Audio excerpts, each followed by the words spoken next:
Eating 1,200 calories and not losing weight is one of the most frustrating things ever. But don't worry, because in this video, I'm gonna explain exactly what you need to do to fix it. By now, you probably have heard you need to be in a calorie deficit in order to lose weight. You've also probably heard that you might be eating too little calories, and that's why you're not losing weight. Your body goes into something called starvation mode. Now, when it comes to starvation mode, I'm gonna give you some pretty extreme examples, but that's because starving is actually an extreme thing. I want you to go ahead and Google, and I will put some pictures right here as well. There is something called the Minnesota Starvation Experiment. In this experiment, I don't know who agreed to be in this experiment, but they took people and they actually starved them. Not like what you and I may be going through, where like, our DoorDash is 20 minutes late. They actually starved people. So they were actually in starvation mode. And if you look up these people and look at the study, they all became skin and bones. They did not like hold on to fat when they were actually starving. They became skin and bones. That is because they were actually in a calorie deficit and they were losing body fat. Another, again, extreme example, but that's because starving is actually extreme. If you look at victims of the Holocaust, those people, if you look up pictures of them, are they skinny? Are they skin and bones? Or are they holding on to stored body fat? Also, just think about this for a second.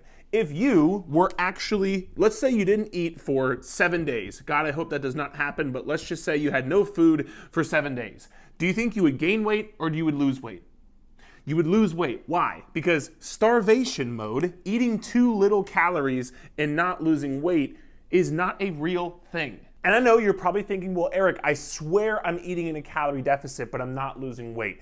They also did a study, and these are all like actual science things. They did a study of taking people who were tracking their calories. They thought they were eating 1,200 calories, and a lot of the people, I'll link the study down in the description below, were actually eating closer to 2,000 calories. And these are people who had tracked their calories before. They thought they were eating this, and they were actually eating this. The point being is, if you are in a calorie deficit, you will lose weight. And if you're not in this calorie deficit, then you are not going to lose weight. Now, the big question here is why? Why are you not in a calorie deficit? Why are you not losing weight? Why are you not eating the 1,200 calories? Or by the way, whatever calories you think you're eating and not losing fat? I'm gonna give you the 4 main reasons why. The first weekend is going to be the weekends. Yes, I know you're probably watching this right now and you're like, yeah, you got me. Remember, you have to be in a weekly overall calorie deficit in order to lose fat. If I grab my handy dandy fat replica, this is 1 pound of fat. There are 3,500 calories in this 1 pound of fat.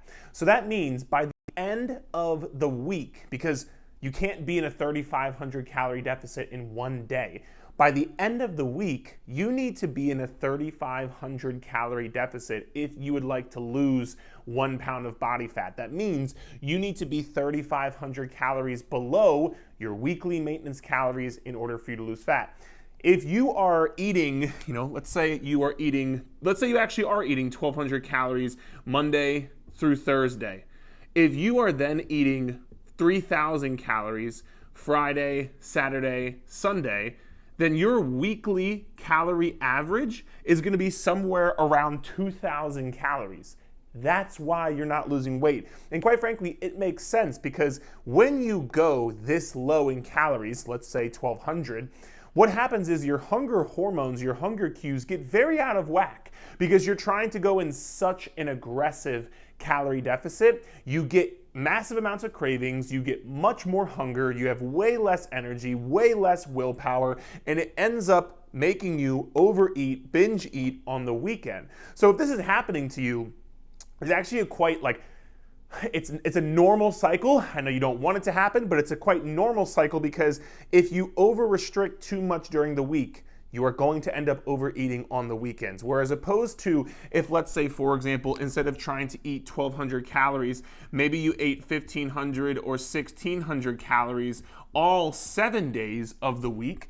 Now your weekly calorie average would be 1,500 or 1,600 as opposed to 2,000, and that would allow you to then be in a calorie deficit more consistently throughout the course of the week to be able to stick to the calories and see the progress you want to see. So the first place you got to look at is the weekend. The second reason you're not in a calorie deficit and not losing weight is snacking. And this could be, snacking at night. I know this is a big one for a lot of the clients that we work with when we help them lose body fat.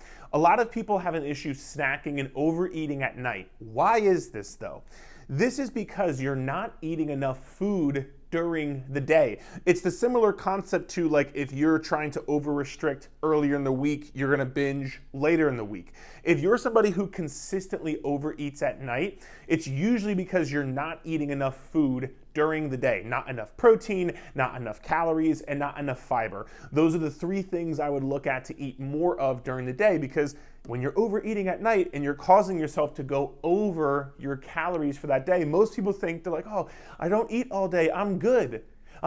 Or they think this thing where they're like, oh, well, I'm hungry at night, so I'm gonna save all my calories for the nighttime. What happens then? You end up overeating, you end up binge eating, you end up snacking on things after dinner. You just can't get full. It's because you haven't eaten enough food during the day. Or this could be just like mindless snacking or taking bites and snacks throughout the day. Like those 2 or 3 chips that you ate, or those 4 or 5 little dino nuggets you ate off your kid's plate, or the tasting of the things when you're cooking dinner.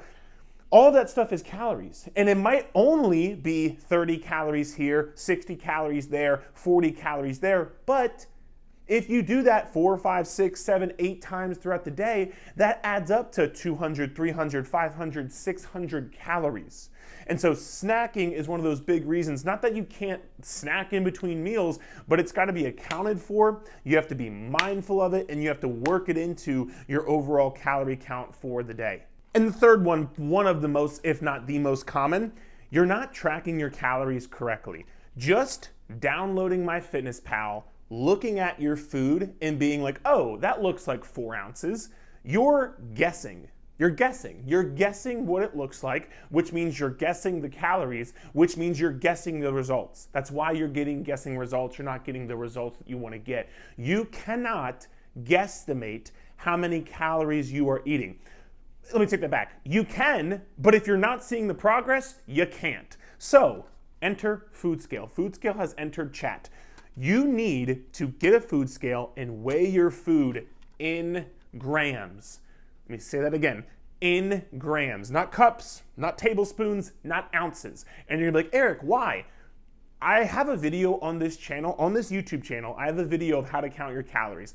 Also, if you head to the description of this video down below, there will be a free guide that I have on how to count calories correctly. And I cannot overemphasize how important this is. Track your food in grams. You don't want to track it in cups, tablespoons, ounces, because that is a unit of measurement of volume. When you are tracking food, you're tracking the unit of measurement of a weight, which is grams. So please track your food in grams. And again, if you need a free guide on how to count your calories, because now I know your next question. I know it because I've done this long enough. You're gonna be like, Eric, do I track raw or cooked? Raw meat or cooked meat? Do I track pasta before I do it or after? I'm not gonna get into all those questions right now. This is a different video. If you want to learn how to count calories correctly, I guarantee you 90% of you or more are doing it wrong. There will be a free guide in the description. Go check that out. But you have to make sure you are tracking your calories correctly. And number 4, maybe let's say you're one of these, like you're an absolute special unicorn. You're doing all this perfectly. You're staying on track on the weekends. You're not snacking at all. You're using a food scale, weighing your food out. And you're like, Eric, I'm still not losing weight. If that is actually you, it's probably just not been a long enough period of time for you to see the progress you're looking to see.